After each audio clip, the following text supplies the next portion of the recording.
Some of you may have noticed I haven't been putting out as many videos this week, but a lot of what's been going on in Trump world has been the fervent fractal chaos of speculation on Trump's cabinet choices. And so far, up until today, it's been just rumors of, this person for this post and that person for that post. But I haven't touched any of that because I don't deal in rumors. I don't care about rumors. I care about facts. I care about, okay, what's actually happening? What choices is Trump actually making? As long as that's indeterminate, there's really nothing for me to talk about. But now some firm choices are starting to emerge, and they are just as Cuckronyist as we never Trumpers always thought they would be.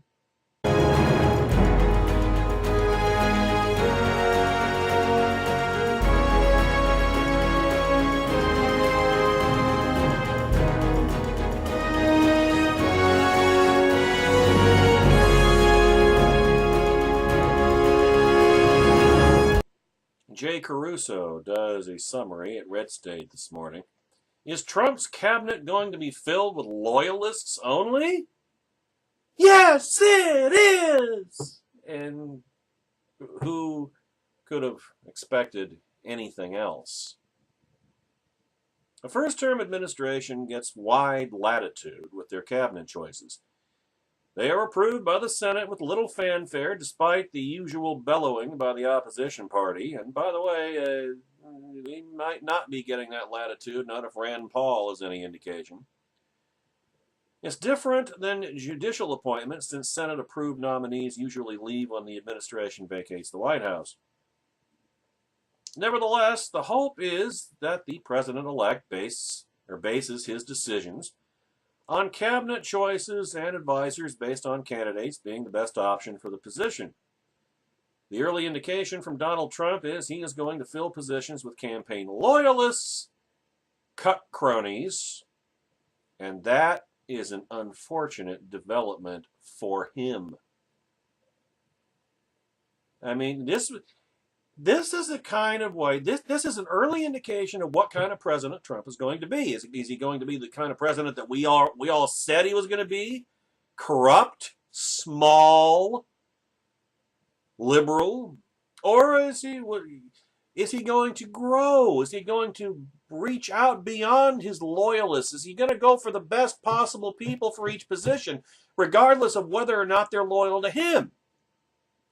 I know it's a rhetorical question, but this is, this is why I haven't said anything about this until some concrete choices start emerging for top administration posts, and those selections are proving everything we ever said about Donald Trump. For example, Trump named Reince Weasel Priebus as his chief of staff, Stephen Hail Hydra Bannon as chief strategist and senior counselor, Michael Flynn as his national security advisor, and Jeff Sessions as attorney general. Mike Pompeo has been offered the position of CIA director. If Trump offers the job of Secretary of State to Rudy Giuliani, it will be obvious, but then I would suggest it's already obvious. Priebus is an excellent choice on the merits, but was also a stalwart defender of Trump, mainly due to his role as head of the RNC. Michael Flynn has been an advocate for Trump, as has Sessions. In fact, people still remember the shock of Sessions endorsing Trump over Ted Cruz. Pompeo was an early reluctant supporter of Trump, but after the convention was aboard the because I never get tired of it, Trump train! Come on! Nice and easy! Don't look down! That's it! You're doing fine!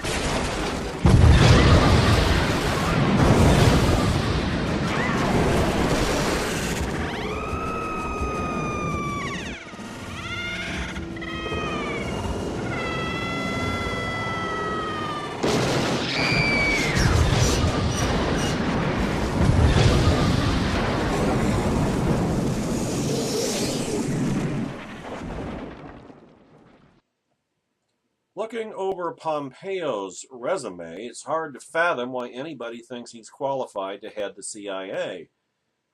He has little military experience and little intelligence experience. He's been on the Intelligence Committee since last year, and aside from being on the Select Benghazi Committee, his only other committee assignment is Energy and Commerce. Trump is looking at a disaster of a first, well, and only term if all he does is fill up his cabinet with yes men, but then that's who Donald Trump is. That's what corrupt, small people do. Trump is, I've said it on this channel, I've said it on my podcasts, I said it on Facebook. You go back far enough, I said it on politicalpistachio.com. Trump is a small man. Trump is corrupt. Trump is insecure.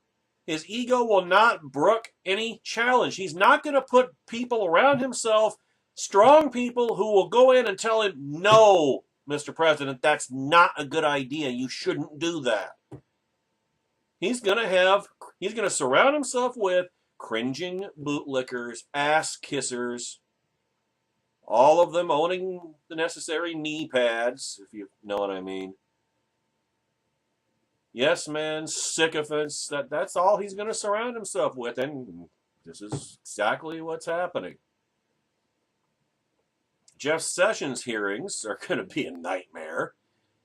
I mean, I don't understand how Trumpers can't remember what it's like.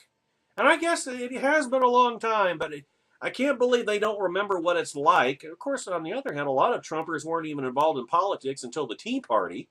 So maybe they don't know what it's like, in which case, let me educate them. The media is going to be against you every single day. The left is going to agitate against you every single day. The Democrats are going to obstruct like you've never seen obstruction before. The slightest misstep, the slightest gaffe, the slightest mistake is going to be a campaign against your president, Trumplicans. It's going to be relentless. And Jeff Sessions' hearings are indeed going to be a nightmare. I mean, the only reason he's a senator today is that his nomination to be a judge was rejected by the Senate Judiciary Committee way back in 1986 when Ronald Reagan first nominated him. The racially charged statements Sessions has made in his past are certainly going to resurface. And that'll really turn on the alt-right wing of Trumpism. It's going to be highly entertaining, I guess. That's what you Trumpers wanted. You wanted entertainment. Now you're going to get it. Now, Caruso has been critical of Trump since he announced, as have I. After he had won, Caruso said to himself he would give him a chance. I didn't say any such thing because I didn't see what the point was. I mean, it would have been a waste of words because we know what Donald Trump is, we know who he is, and we know what he's going to do. Character is destiny. And character matters, even now. With a Republican-controlled, Trump's early appointments and nominations are not encouraging, but entirely predictable. Trump should be looking past the loyalists and reaching out to the people who can do the job best. Which doesn't say much for his loyalists, does it? With a Republican-controlled Congress, Trump has a 2-year window to do some good things if he was really serious about being a conservative. But of course, he never was, and he isn't, and he's not going to be.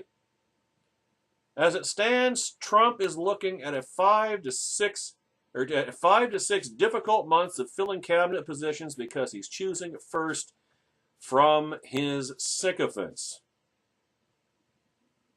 And to finish off with another old adage, one that should be familiar to my audience. See, we told you so.